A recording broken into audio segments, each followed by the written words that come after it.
Here is how to see someone's repost on Instagram. It's fast and easy, so let's get started. First, open the Play Store or App Store according to your device, whether you're using iPhone or Android. Then simply search for Instagram application. And if you see an update button instead of open, go ahead and select it to update it to its latest and newest version available.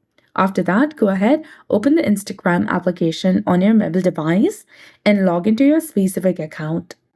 Now, to check the repost, you need to go to the profile of the person that you want to check. And once you go to their profile, if they have the repost button visible, tap on it. And this will show you all the posts that they have reposted to their Instagram feed. So that's it. I hope you found this video helpful. If you did, please like, share, and subscribe. Thanks for watching. We'll see you again in the next one.